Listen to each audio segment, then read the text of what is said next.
This interview is being conducted for the Veterans History Project at the Library of Congress. The name of the veteran is Robert Lee Boshoven. The birth date is June 15th, 1936. The war served was the Vietnam, and the branch of the military served was the Navy. Highest rank achieved was 06 Navy Commander. The date is December 1st, 2013, and the place of the interview is 838 Eureka Avenue in Davis, California. My name, as the interviewer, is Case Van Meiden. My relationship is the grandson of Robert Lee Boshoven. The people present is Christopher Cavanaugh, Callie Miller, and Bryn Goodwin. So, let's start with your early life. Where were you born? I was born in Grand Rapids, Michigan, at home. What was it like where you were born? Oh, it was a great city. It still is today. I have lots of childhood memories, but is this about my being a veteran, or do you want me to go into my early life? Yeah, just in your early life. My early life? Okay. Well, what did we do? We had a nice family home life. We had lots of relatives. We had grandparents that lived close by that were very caring. I walked to school and would try sometimes to get a ride on the Colonial bread truck, which was actually the bread wagon, which was drawn by horses. And so if we could jump on it, if the guy would let us jump on it, we didn't have to walk quite as far. Then at that time in Grand Rapids, some people didn't have refrigerators, they had ice boxes. And the guy would come by with an ice truck with a tarp over it, and while he was delivering ice up to the people's ice box, we could get a little piece of chipped ice to chew on in the summer. So I got it in the summer. It was that kind of environment. I lived about a mile from downtown Grand Rapids. I remember running with my friend downtown to go to the library or whatever else we did, movies maybe. But I was born in 1936, so when I was 5 years old or thereabouts, we were involved in World War II. And I had, I think 3 uncles, all in the Navy as it turns out. And what I remember very significantly, which I've related to you, is when my mother sent us up to the barber shop, we'd sit there and read magazines, and there was, at that time, Life magazine, which was a pictorial magazine. And I remember seeing these horrible pictures of black and white full page in Life magazine of bodies in ditches, bodies stacked up, bodies on the beaches, just the horror of World War II that made a lasting impression on me. But it didn't come very close to us, didn't have relatives that were killed in World War II, but I remember walking down the street and seeing, in addition to some blue stars in windows, some gold stars, which indicated that somebody in that house had died in World War II. But my life was somewhat untouched. I remember that my uncle with 4 young boys was inducted to be a butcher on ships out of Alameda, California, and that my dad kind of stepped in to help with things that the family might need from a man. And my dad was just a little, probably somewhat old for induction. He would have been into his 30s. And he also worked in a lumber yard, and he designed these hoop houses for raising chickens. And I remember seeing how they built these things on the wall, wooden hoops by laminating things, and also they built ammunition boxes. So he did his part. He was critical to the war effort through his work that way, and was probably deferred. I remember that I had an uncle that was a baker, and that being a baker was very difficult because sugar and butter and those kinds of things were rationed. And so it was pretty difficult to make good baked goods without those. Our gasoline was rationed, and we had a sticker on the windshield which indicated how much gas you could get in a certain period of time. Somehow we made out, but my dad, I thought that he might be riding a bicycle to work, so he got this old bike and hung it up in the garage, and eventually when I was 10 years old he gave it to me, and I kind of restored that. It was the original recycling days, and it's too bad that we didn't take off from there and that it took till just recently to get recycling cranked up, because we used to bring our tin cans, squash down to school and all that kind of thing to make whatever tanks, I guess, whatever they needed out of. So we recycled all kinds of things at that time, and even after the war, I remember I collected papers in the garage until my dad could fill the back seat and the trunk of them, and then we took them down to a recycling place and were able to sell them, and eventually I could buy myself a new bike with the money I got from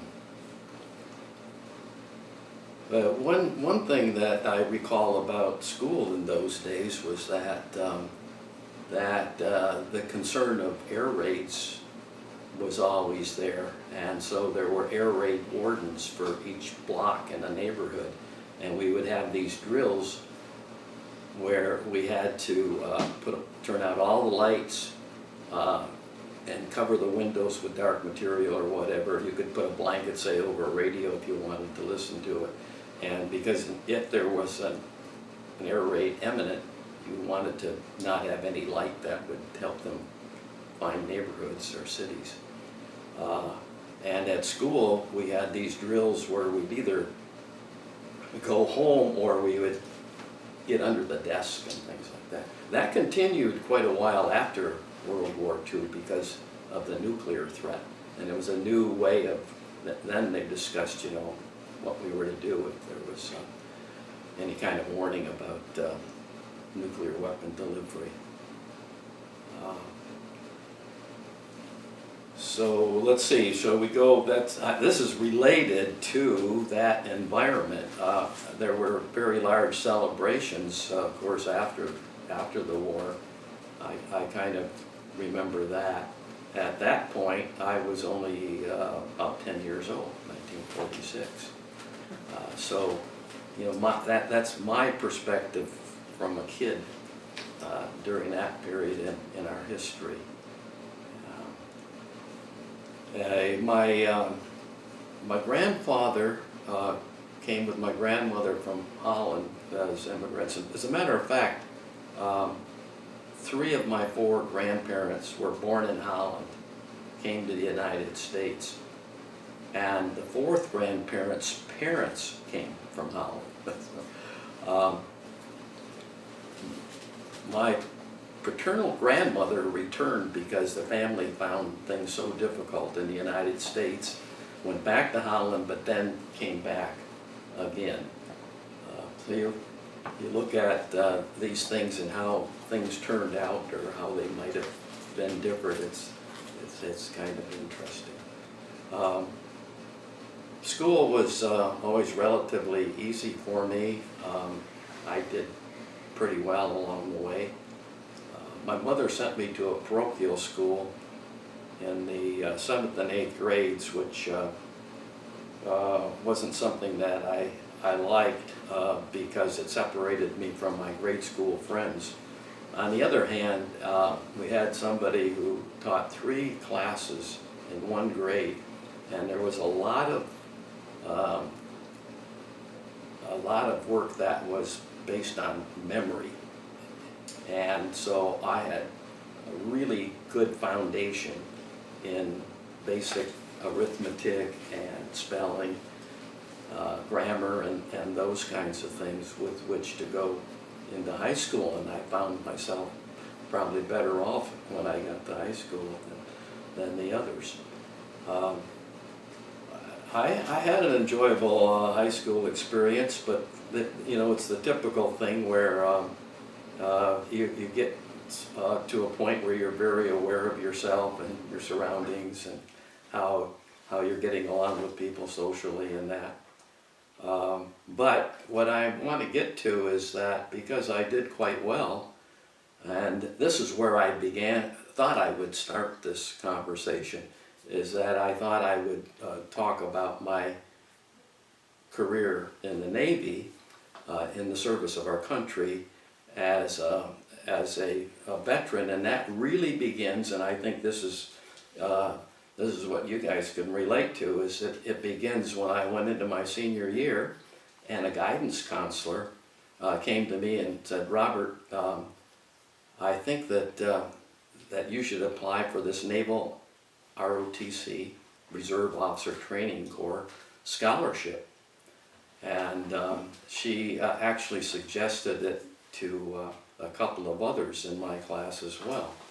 I'm forever thankful for that, because I was taking college-bound courses, but I really didn't have that kind of aspiration at the time.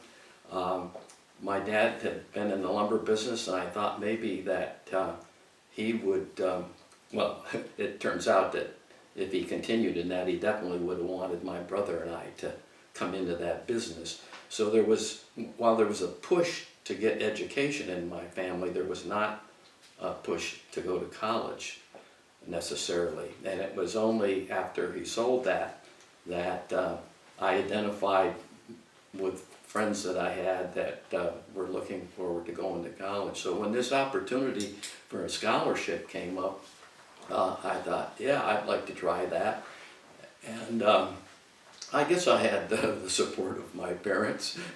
My mother wasn't one to want to see me going away, but I think I had their support. So I took, the three of us took an academic exam, and two of us passed that. And then the other two went from Grand Rapids, Michigan to Detroit, Michigan for physicals and interview. And I passed the physical.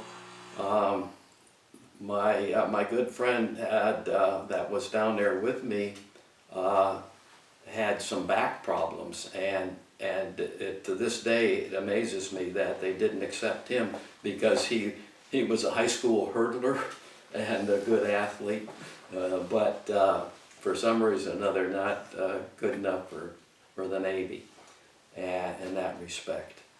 And that was kind of an interesting trip, because you know, I was a homeboy, and I remember that when I had to go to Detroit, the big city, I left almost midnight after a basketball game and dance on a Friday night, I think, and to get down there early Saturday morning. And I got out of the bus and was walking through an area of Detroit that was not that great, even at that point in time, with people asking me for money and whatnot, which was totally new in my experience in about 1954. But I had a good time down there with somebody I roomed with at the YMCA who was a cousin of somebody I went to high school for, and he became my first college roommate, and also was in the Navy, and actually went down in the seaplane, and his crew survived, but later got out. He was also the one that got me interested in aeronautical engineering, it turns out. But let's see, maybe I should back up just a little bit. When I had the interview for the scholarship, they asked me why I thought I wanted to be in the Navy, and I said, well, I always liked being around water. We had boats and that, and I said, well, my grandfather was a sailor on the North Sea, and I think I have salt water in my veins. And I got a bit of a smile of him, and I guess I got a thumbs up, and I was awarded the scholarship. One of the things about it was that they asked you could write down where you wanted to go to school. And so I was thinking, oh, what are the great colleges? So I put down the University of Michigan, which of course in Michigan is a great school. It's a great school anyway, it's in the top 20 in the world, but to me it was, I had friends going there. And my best friend went to Michigan State, but other friends went down to the University of Michigan. And then I put Stanford. Why not, huh? The Navy's going to send me. And I think I put Duke. I wouldn't have not been happy at Duke, but Stanford would have been, probably could have been great, except I just can't imagine how I ever would have gotten home and what it would have been like with the meager existence that the Navy would have given me to carry on at Stanford. And so anyway, to get to the point, they sent me to the University of Michigan, and that worked out well for me. So this other fellow that was my college roommate my freshman year decides that we ought to go down to Grosse Ile outside of Detroit, which was a Navy Reserve air station, and fly with the Weekend Warriors just to see what that was like. And so we went flying there, and I kind of liked that. He did too, but he went into marine engineering and naval architecture after that, and I chose aeronautical and astronautical engineering, and graduated with a degree in that. So after graduating when I graduated from the University of Michigan, I was commissioned in the United States Navy as an ensign, and my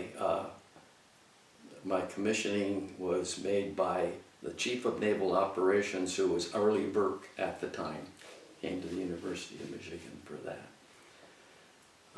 And then after just a short period of time off, I took my old Chevy and drove down to overnight all the way from Michigan to Pensacola, Florida, to start flight training down there. So that's kind of the beginning of that point. Okay, so I arrived at Pensacola, Florida, and that was quite an experience. I couldn't immediately get into their pipeline. They formed classes, and I remember that I had to wait a while, a couple of weeks maybe, to start, and so I swam a lot at the pool, which was good, and it would benefit me later. I could swim, but I was not a survival swimmer or a life-saving swimmer. And those were aspects of swimming that we had to prove before we could move on. So I remember why we were there. We had to take, before you go into to airplanes, you have to go through ground school. And there were several courses that we had to take. One of them had to do with the elements of flight, why airplanes can fly and that kind of thing. Well, I was an aeronautical engineer, so I had the chance to take an exam and then exempt myself from that. While I was not attending that class, I could read the book on Foundations of National Power, which was like politics and geography and all that rolled up into one, and I took that exam and exempted it. So at this point, I'm going to be the only one in my class that moves on to flight training and going to be in another class, but I had to be able to demonstrate my ability to go through this obstacle course in a certain period of time, and also to be able to swim to a certain level, which included life-saving, like breaking the grip of somebody who thinks they're going to drown and got you in the bottom of the pool in a death hole, right? So and other things like burning oil swims and things that we had to do at that time. And then we go over to flight training. I guess that was actually at this point, I don't know if you guys one thing that almost every naval aviator remembers is the Dilbert Dunker. And I don't know if you've ever heard or seen that. If you've seen the movie The Officer and the Gentleman, they really went too far and they almost had this guy drowned in this thing. But essentially what it is, it's an airplane cockpit that goes down these rails, goes into a pool and flips over. And at that point you have to release your safety belts and all that, and you have to get out of this thing, swim down and then swim up. And what it's simulating is an airplane crash landing on the water and flipping over, and your ability to get out. So there's corpsmen there and you know, sailors that are watching this whole thing, and if you take too long, they're going to grab you before you drown, because that would not be good for the Navy's program. But anyway, that before you do that with a lot of anxiety, but acknowledging that, you know, they're not going to let you drown. And after you've done this, it's like you went through some kind of a ritual. This is part of the process and something you can say, hey, that's behind me. That was kind of interesting, you know. But you do look at it with apprehension. And there's a number of things like that in training to be a naval aviator that you go through, and that after you're through, you think, I didn't really have to be that worried about it, but at the time it seemed like it might be difficult. Let's see, what are they? So the first night I get out to the barracks to start flying, we heard that a Canadian flight student had died the day before, crashed there. And I bring that up because all through this, I'm going to be telling you that one of the difficult things about aviation at the time was people were getting killed. Not always in battle, you know, but there were accidents, and it was part of the thing. Some of the things that still bring tears to my eyes is the number of times that I had to hear the Navy hymn sung. Yeah, but well, maybe I'll talk more about that as we go through it. So I went, through there's primary and then secondary flight, advanced flight there, and we did all kinds of things. First we flew with an instructor pilot, and then we soloed, and then after we soloed, we'd have an instructor again, and we'd do acrobatics and gunnery and that kind of thing. Then I moved up to a more powerful airplane, and I was told that airplane had about as much performance as the best in World War II, although it was a trainer. It was a T-28 Trojan. You still see them in museums. It was a propeller-driven airplane, but it was quite capable. And when you put the throttle forward on that, you had to put rudder in at the same time, or the thing would torque on you, and it would, you know, take off to the side of the runway like that. And that was really impressive from flying the first airplane, which was similar to a Cessna or something like that. You know, I think the thing was built by Cessna, but to flying this airplane with a whole lot of power. One of the impressions, the greatest impressions on me, was the first time that we night flew.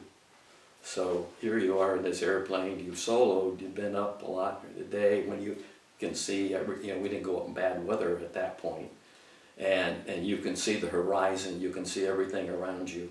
And now you go up at night, and all there is a black sky and stars up there, and little cities around southern Florida, or northern Florida. It's on the Panhandle, actually, out there. Maybe some paper plants and that kind of thing, but not really a good horizon. So you really have to depend on your instruments. But what I remember most about that flying at night was that I got on the end of the runway to take off, and what you do is you apply the power and hold the brakes so that you don't have to run down the runway as far. You probably experience that in an airliner.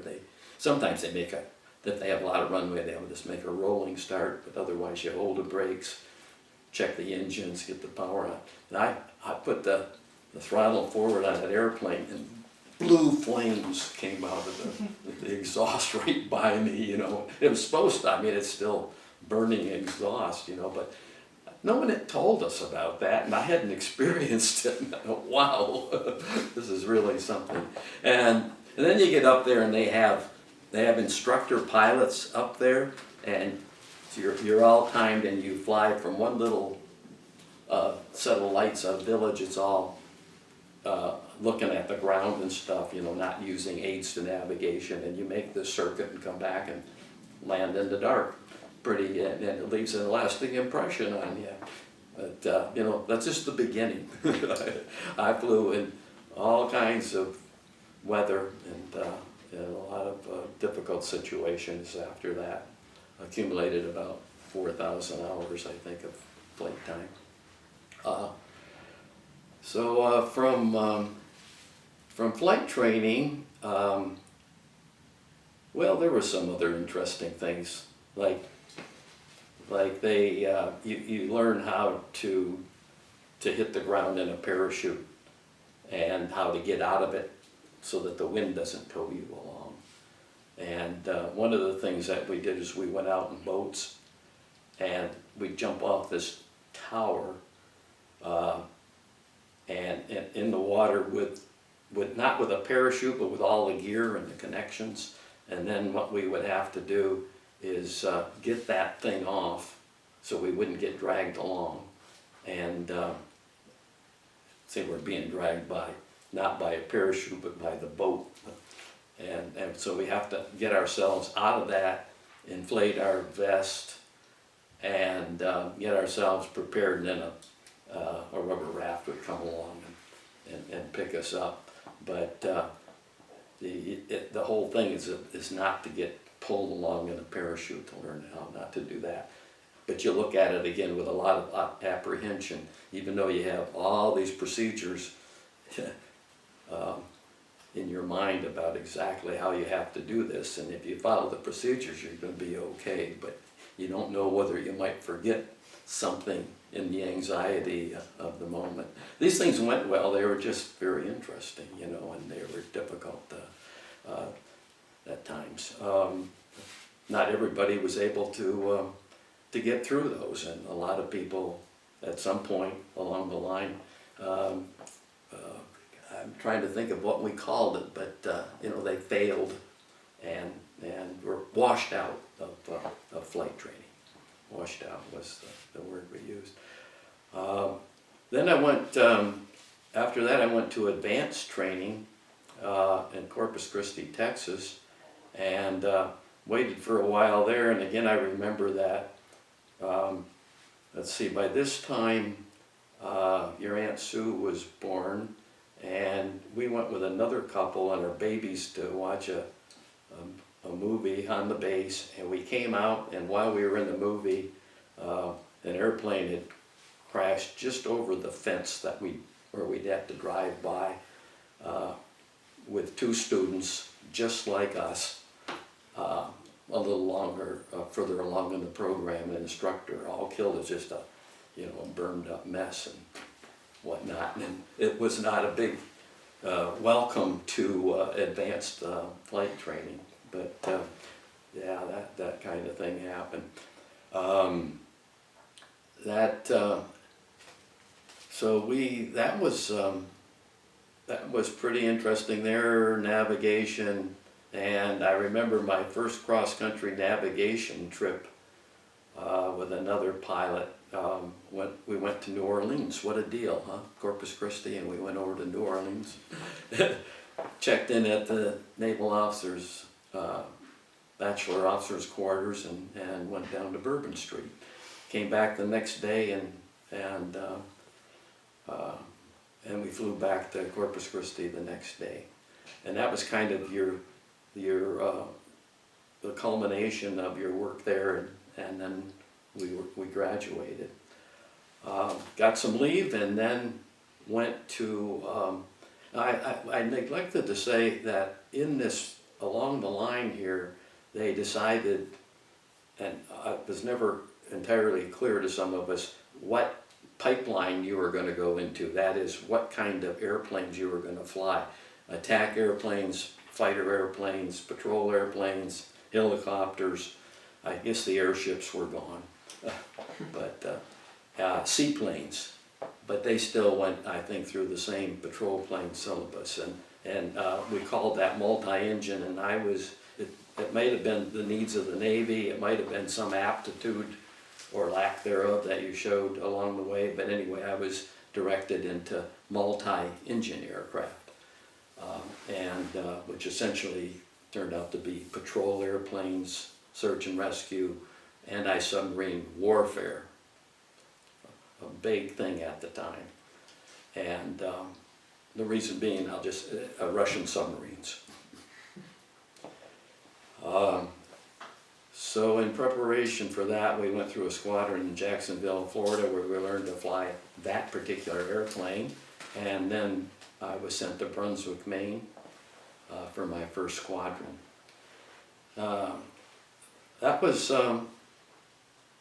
pretty interesting. In preparation there for where you might go down, we had something called Arctic Survival, where we went out on a point of land not too far from the base in about this much snow, and without anything to eat. I guess it maybe been for a couple of 3 days or something like that. They might have given us a rabbit or something. I can't recall that.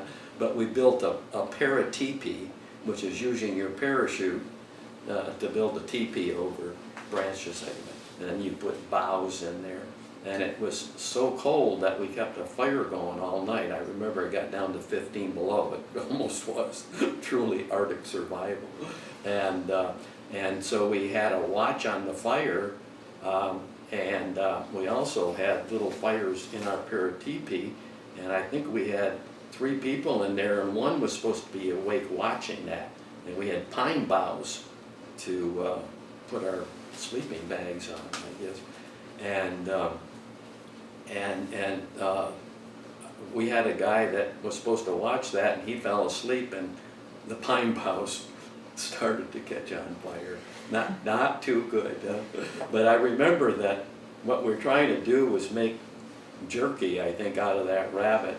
And so we had a smoke tent that you also build, and we kept this fire going. We had this watch, so you had to get out of your sack and go in the middle of the night and take your whatever period of time watching this. But I remember it was so cold that we put ourselves on a rotisserie, so to speak. We would just slowly turn ourselves around so that your front and back could get warmed up. It was a memorable experience. So actually I did, from that, in that squadron, fly to Greenland.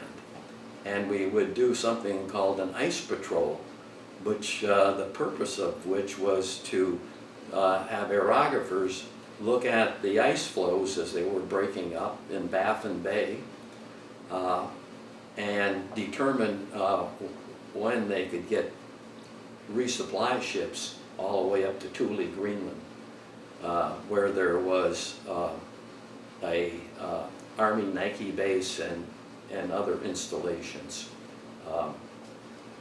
way up not too far from the Arctic Circle, permafrost area. But the ice would break up enough so that you could get ships up there during late summer.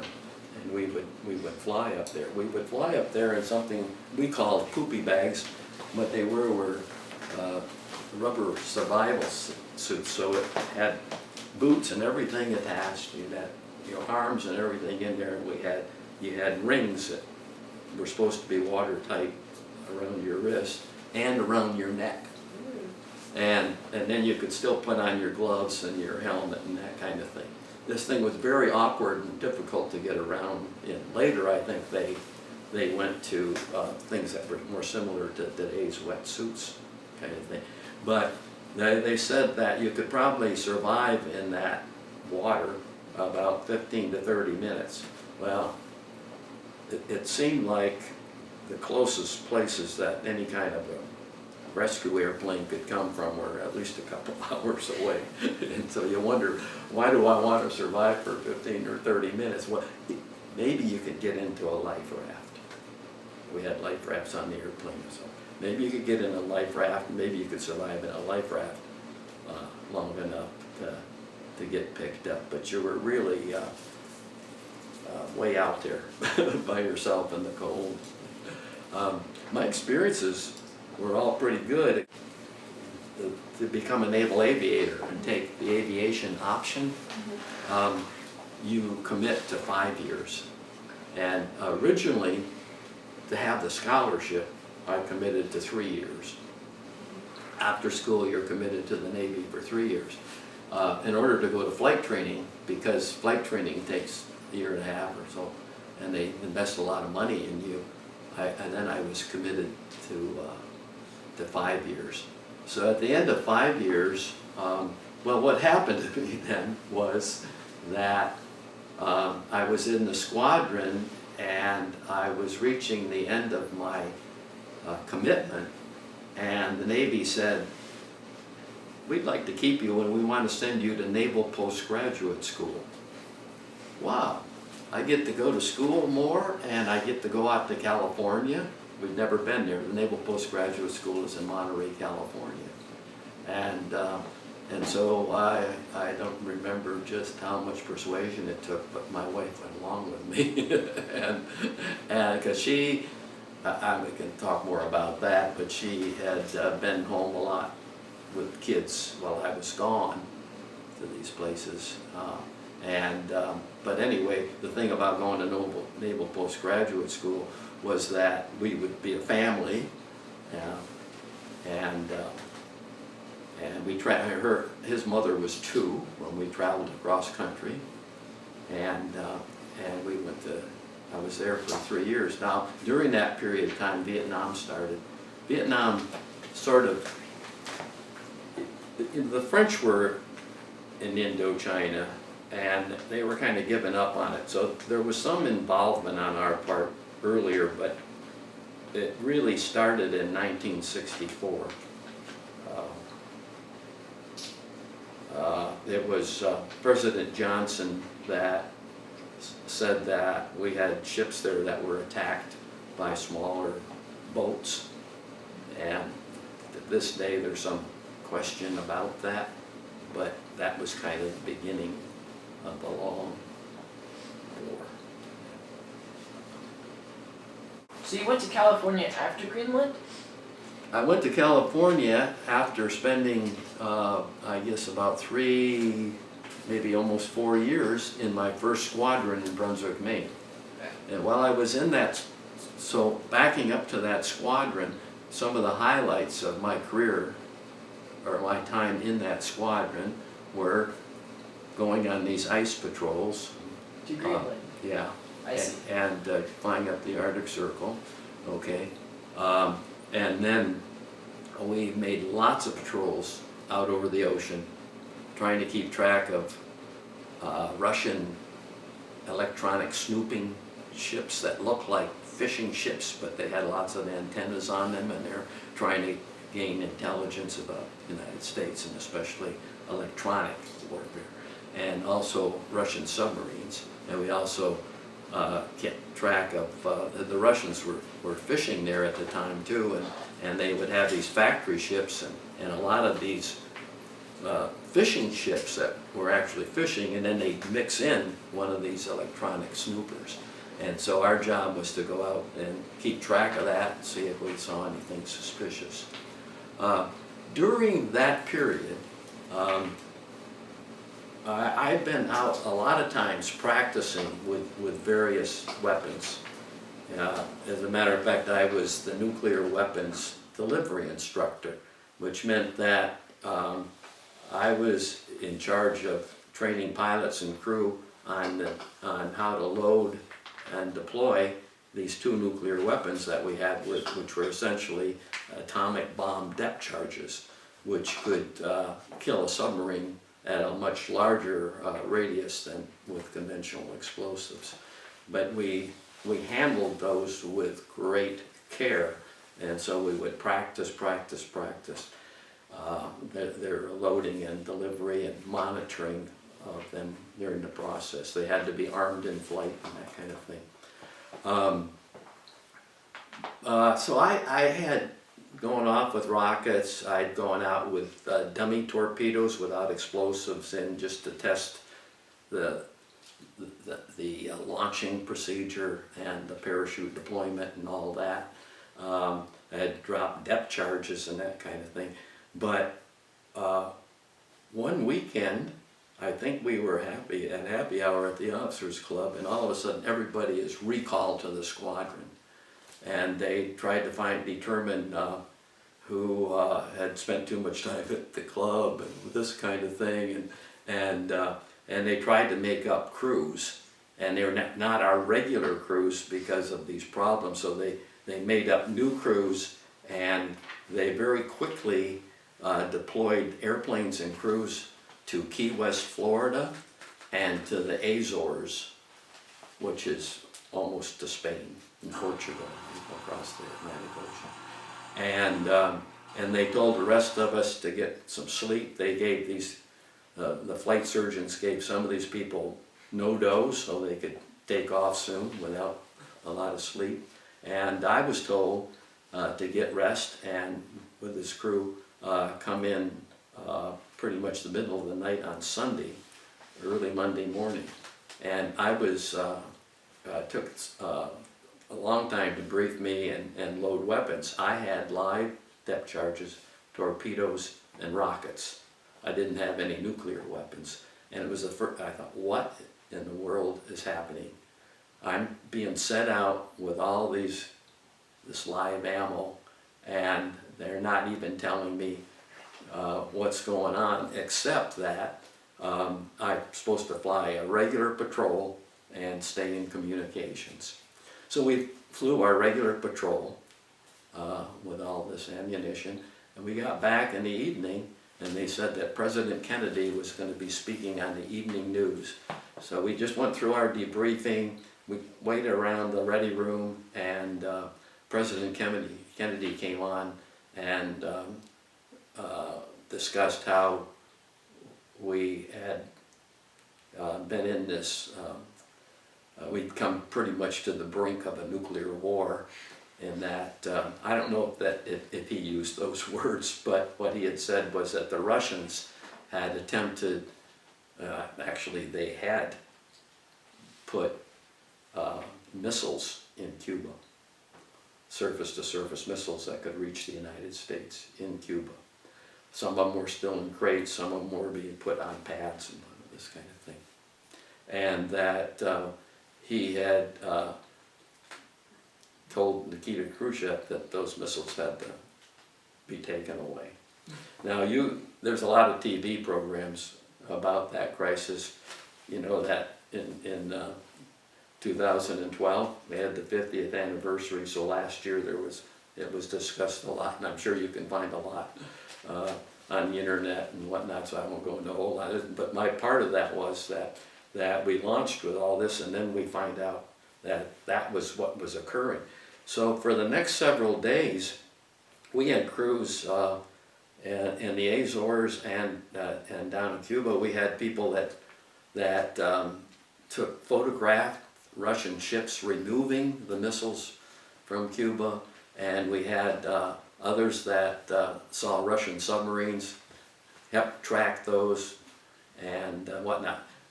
We didn't have that much in the North Atlantic off Maine itself, but we did in the Eastern Atlantic and in more or less to and from Cuba.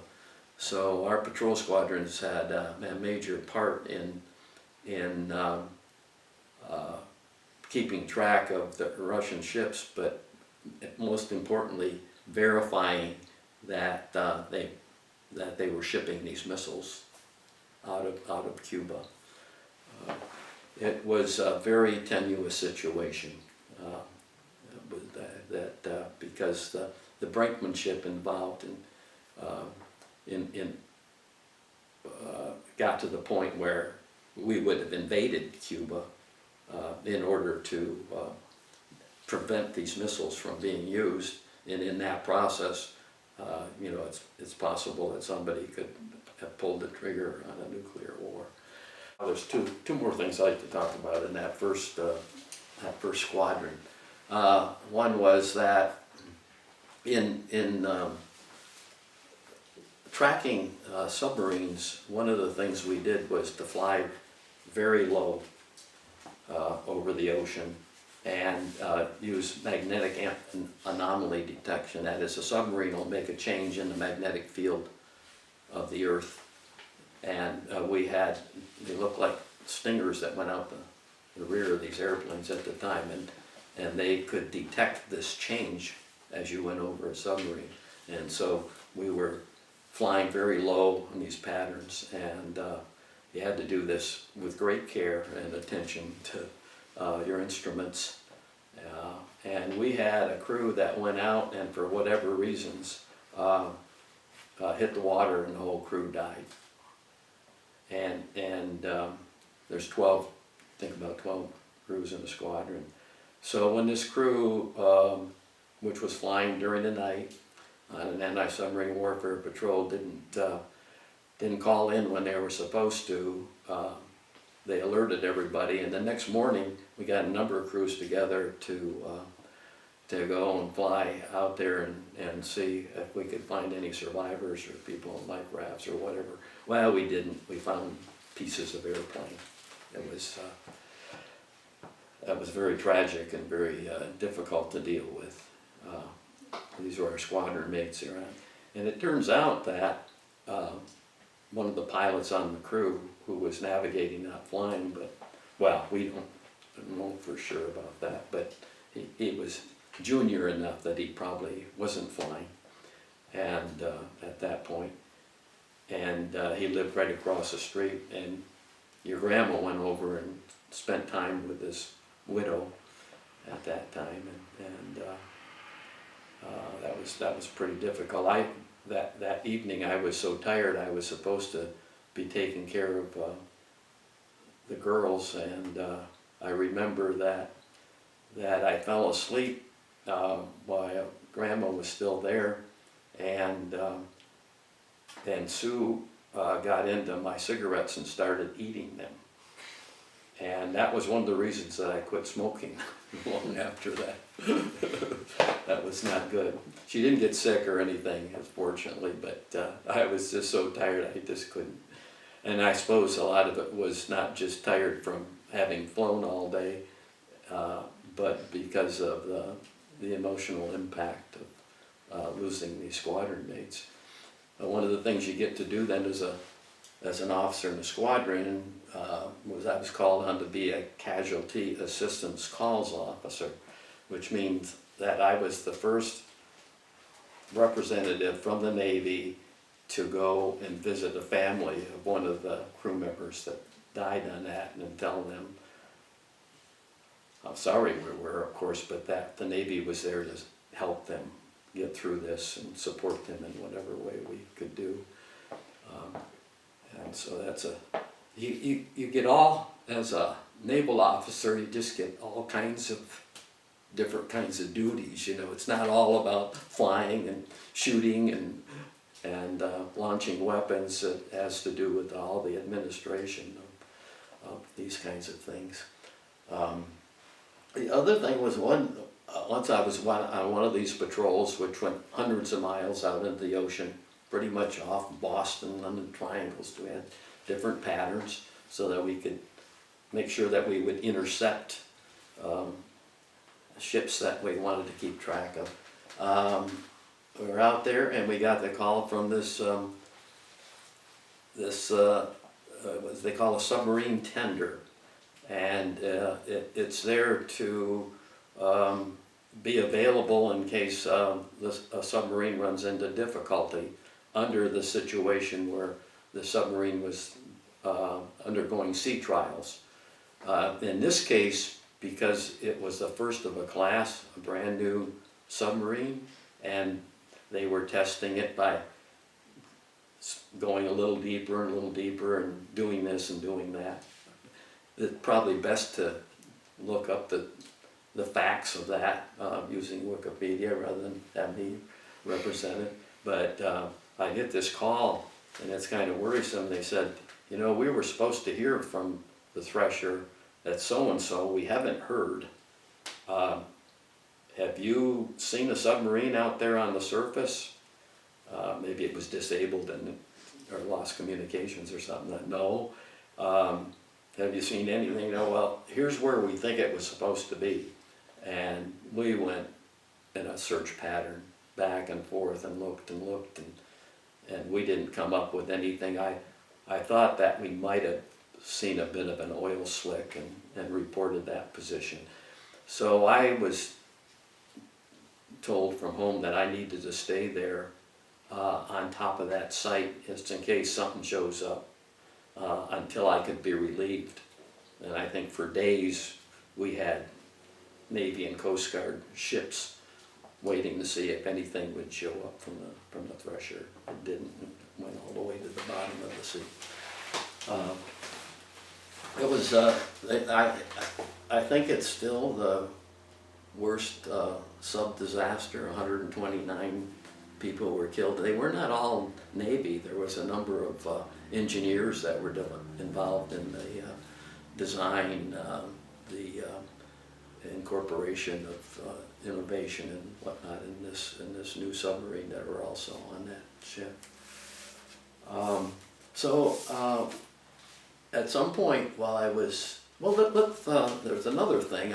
Towards the end of that time, I was deployed to Sigonella, Sicily for 6 months. But we were going to be involved in a Central Treaty Organization exercise that included Pakistan. And the Central Treaty countries, you've heard of like NATO, certainly. And there was CETO, which is Southeast Asia Treaty, and there was a CENTO, which was Central Asian countries, and Pakistan was an ally. We had given them some old ships for their Navy. And so I went with my crew early, and we, at that time, landed in Beirut, Lebanon, went out probably later than we should have, and got up in the morning and flew. There was across the desert, Iraq, I kind of think, I'm not sure, but we ended up at a place called Bahrain, which at that time belonged to the British, I think. And I remember that if you went to Israel, then you couldn't fly across these other countries. If you went to Lebanon, you could still fly across these other Arab countries, which was the most direct route. And then from there, we flew to Karachi, Pakistan. And we were involved in an exercise there, trying to find submarines, trying to locate ships and that. And I remember how well hosted we were by the Pakistani officers. They had us on the ship, had some kind of curried rice dish, I remember, but they were very nice to us. But what I remember most profoundly is that I came back from flying one day. We went back to the hotel, and the teletype was rolling out this carbon paper, yellow paper. You guys don't remember that kind of thing. And it said that because President Kennedy had been shot and killed. And I mean, that was, yeah, a major impact for us. But what I remember was how the Pakistanis just were so sympathetic. Kennedy was popular throughout the world, I believe. Maybe not Russia, but in countries like that. And they were just so sympathetic with this situation. And so they say, do you remember where you were? Because this has just been the 50th anniversary, and there's been a lot on TV the last couple of weeks or so. You remember where you were? I remember exactly where I was. I remember coming back from flying, being there at the hotel, and this teletype machine printing this information out. a sad day. In 1964 then, I got back from that deployment. Because I went early, I was able to come back early, which was good because your grandmother was pregnant for Aunt Judy. And I was able to get back for that. They sent me back with an airplane that had a high time engine.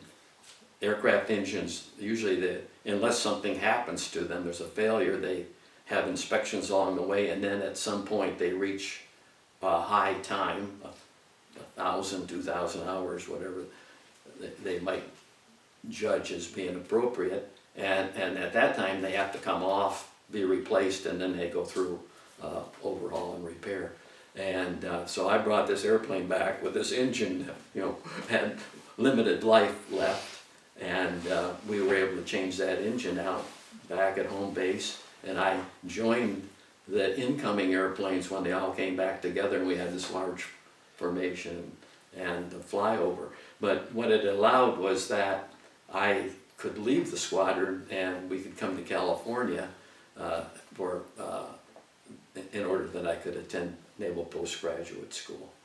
So we stopped in Michigan, came to Monterey, California, and then I entered aeronautical engineering at postgraduate school, where I got an advanced degree, aeronautical engineer. It's between a master's and a doctor's degree. After a period of time there, they threatened to pull us out because they needed instructor pilots at Pensacola, Florida, because the Vietnam War had started. And so 1960, so this is about 1966, I was there till 67. And then they decided, after they had that investment in our education, it was not a very good idea to pull us out unless they absolutely had to. So I was able to stay and finish and complete my degree there.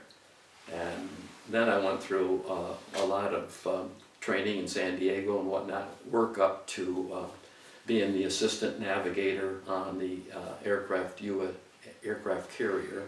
USS Oriskany, which at that time was deployed to the Tonkin Gulf and involved in the Vietnam War.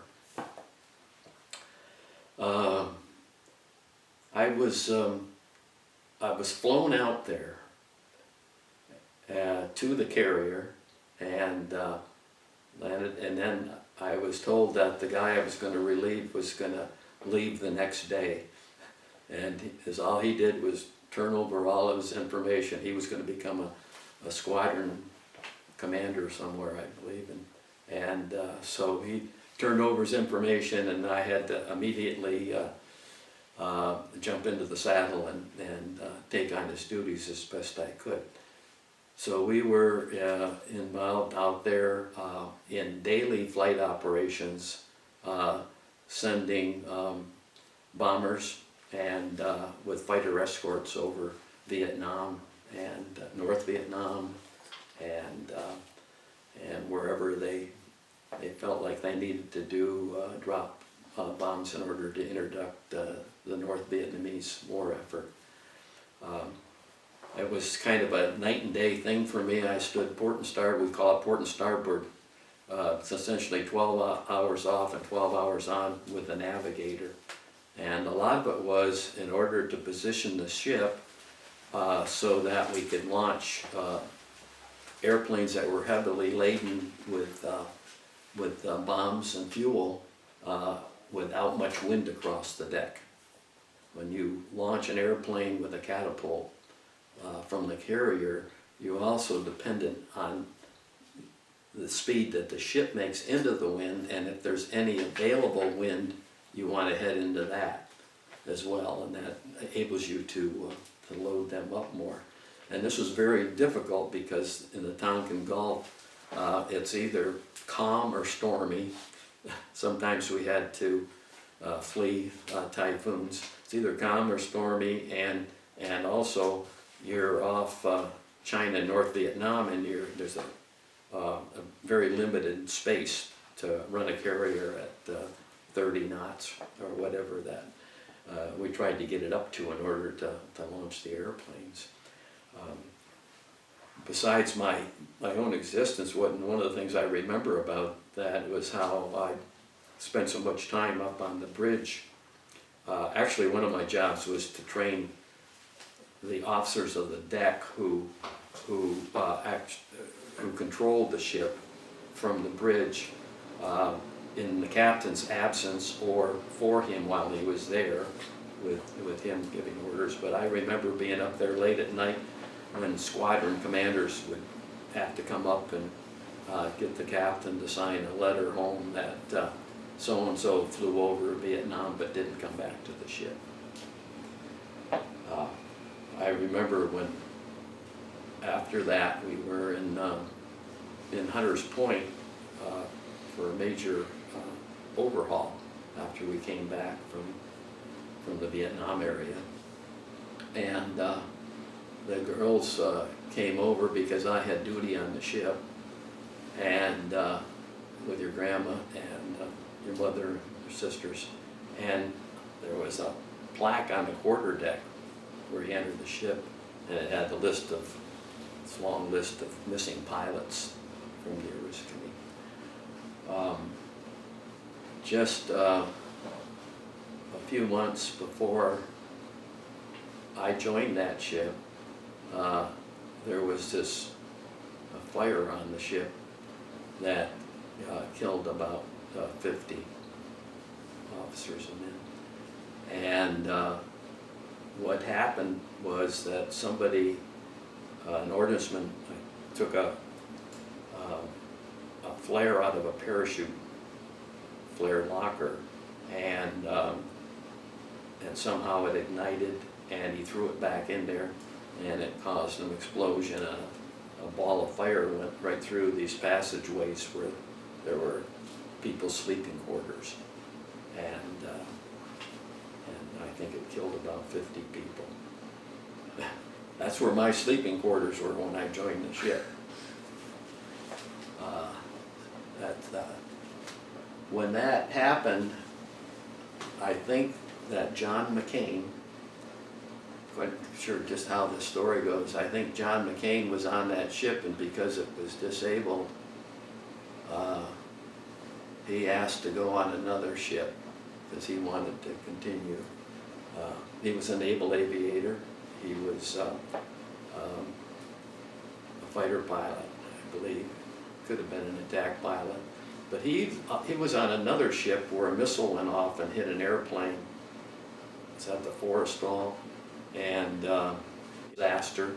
These are not disasters brought on by battle. These are disasters brought on just by accidents or mishandling of weapons or what. But a missile went off on an airplane, hit another airplane, caused an explosion and fire, and in the course of events, a large number of officers and sailors, I believe, were killed and a lot of damage done to that ship.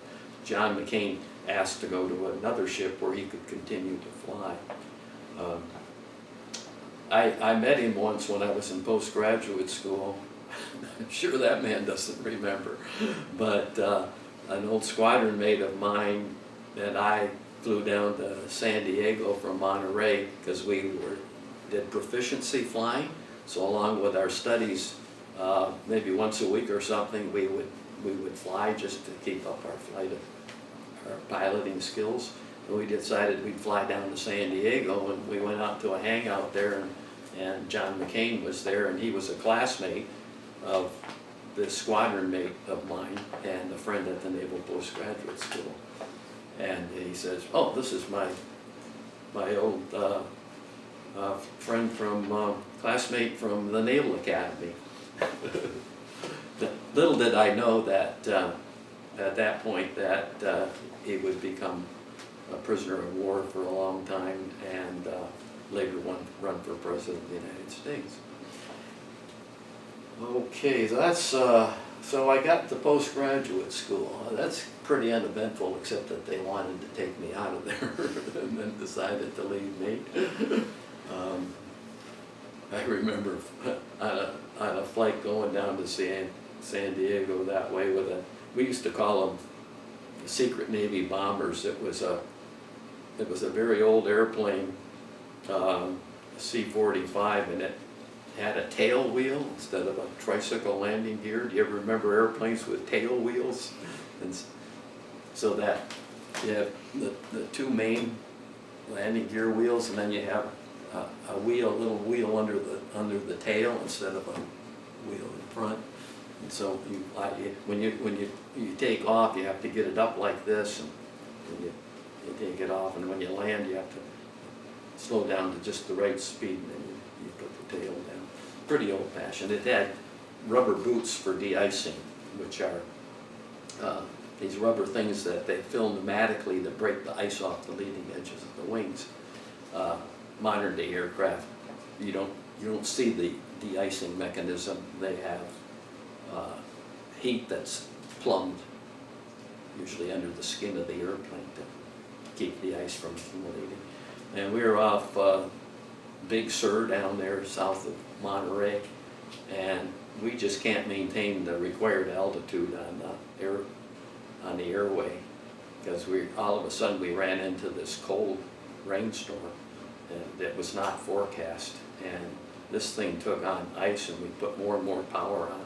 So finally we decided that the only way that we could bust the lowest altitude was to be sure that we were out over the water close enough so that we wouldn't hit those mountains along the shore on the coast of California. And when we got down a little bit more, it cooled off enough so that the ice broke off and we were free of it. We were able to complete our mission. So I graduated from postgraduate school and then went to the aircraft carrier. We discussed the aircraft carrier. Now, after going through overhaul and repair in San Francisco, we deployed again to the Vietnam area. There was one thing that occurred while I was at San Francisco, was that there were a number of riots. I believe that was associated with Martin Luther King's assassination. And it was kind of a spoiler for us. That was a tragedy in itself, but just thinking about why you remember it at that time was that because the ship was in dry dock, not even in water, couldn't get underway, we didn't have to have as many people on it at night, and we were able to go to our Navy housing across the bay in Alameda or wherever and go back and forth. And I was a command duty officer, and I remember because of these riots and the threat to naval facilities that was considered, I had to actually sleep on the ship, even though we were home and you really liked the time with your family. So went back to the waters off Vietnam. There was a question about whether I was in country. I was at one time, because I flew off the ship in a carrier-based kind of a transport airplane, and went to Cam Bay to deliver parts to a naval aircraft that had to land there and couldn't be repaired without these parts, and stayed overnight and flew back to the ship. And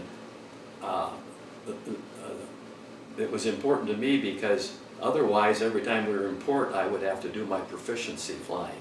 That is, get one of the Naval Air Station airplanes, go somewhere, and keep up my ability to fly, because I was not flying off the ship, I was the assistant navigator.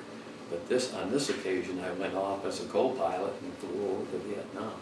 So I was in country, but when I got back, the navigator told me that was the last time I was going to get to fly off the ship. That I would have to do my flying in port.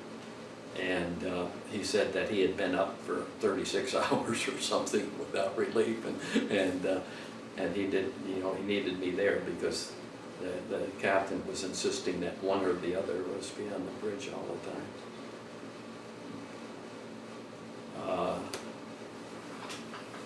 had a thought about my time on the carrier, but I've lost that. So we can always back up. After my time as assistant navigator on the aircraft carrier, I was assigned to another patrol squadron, which really pleased me because that's, after all, what I was trained for, to be a patrol plane pilot. At that time, it was based in Moffett Field, but we deployed from there to different places. One of the major deployments was to Okinawa, and from Okinawa we went to places in Thailand and Guam. What I kind of, I think I'll do it at this point. I wanted to say that in the Navy you always think of, oh great, you get to travel. Well, a lot of it is from a porthole. You see places from a porthole, or maybe from the cockpit of an airplane, right? Like I was in Rome one time, and all I did was land, drop somebody off, and took off. So I was in Rome, but what did I see of Rome? Not very much. I did see a lot of Sicily while I was there. But at this point, we're going to transpac with the squadron. I went out to Hawaii, from Hawaii to Midway, which is an island way up midway in the Pacific where they have the Goonie birds. Have you ever heard of Goonie birds?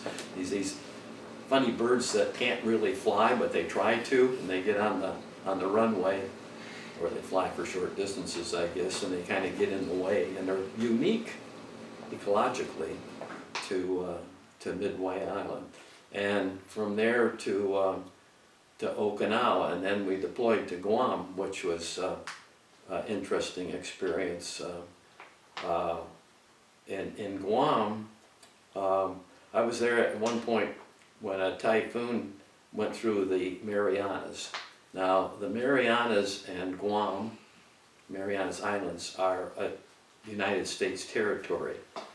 And there's a governor there, and the governor is a Navy admiral. And what had occurred was this typhoon went through these atolls, and they weren't sure how much damage had been caused, so they wanted us to take this airplane and go down and pick up this chieftain on this one island, and then fly him on an aerial tour of all the islands under his domain to see how his people were doing and whether they needed help.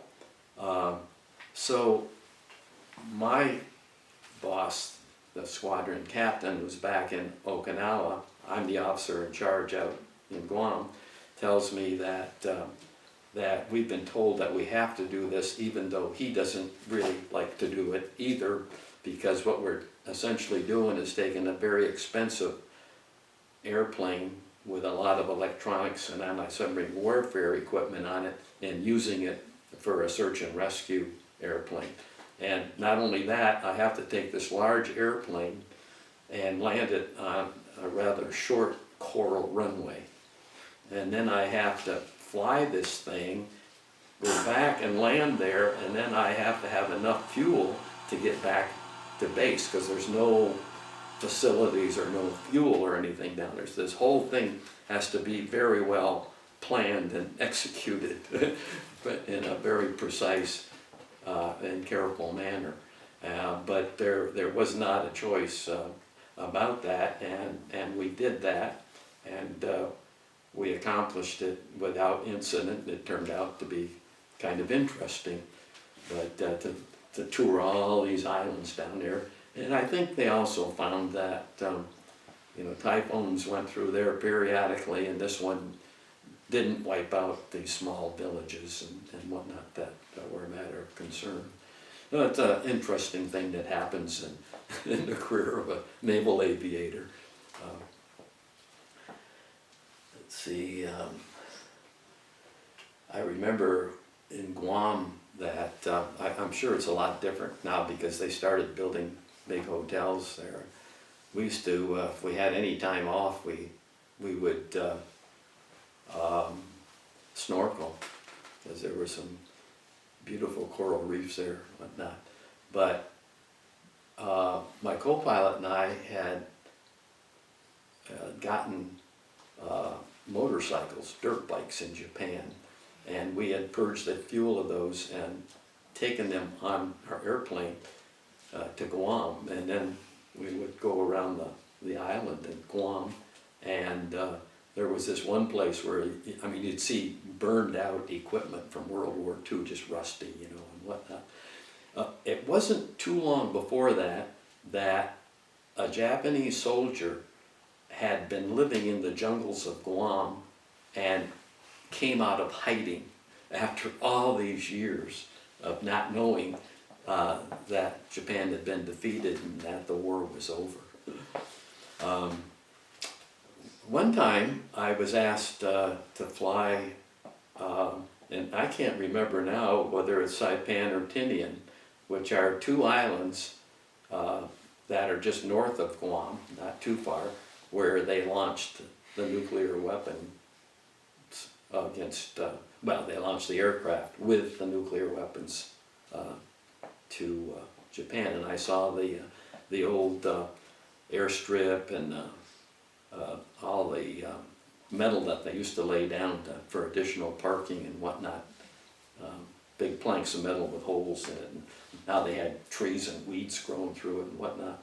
We met some guy, the chieftain there, I guess, in a Jeep, and we had to deliver something to him. And so we kind of got a tour of where this happened, which kind of fits with a trip that Case and I made. Case drove across country with me about 3 years ago as a Case, and we went to Westover Air Force Base where they trained for flying the nuclear weapons and launching them in Japan. And this was the place where they loaded it and took off. One of the airplanes was the Enola Gay. I don't know, I think that's in some museum somewhere now. And it just doesn't seem like it was very long before that. He'd been there for 20 years or something in the jungle, I think, hiding in caves and whatnot, living off the, yeah. I'll see if I can find anything out about that. That's not the only incidents of that, but that, I Very remember dedicated that. during that war. Mhm. And like, people would throw themselves off of cliffs rather than being Oh captured. yeah, in Okinawa, the Yeah. girls remember that because they saw the cliffs where they the Japanese forced Okinawan people off the cliffs. Yeah. We lived in Okinawa. I should talk a little about Okinawa and Thailand and some of these places. I wanted to talk to you guys a little bit. The part that I've missed is then after this, I had to pay back for being educated as an aeronautical engineer. So I became an aeronautical engineering officer, and we went to Washington, D.C., and then came back to California, to Alameda.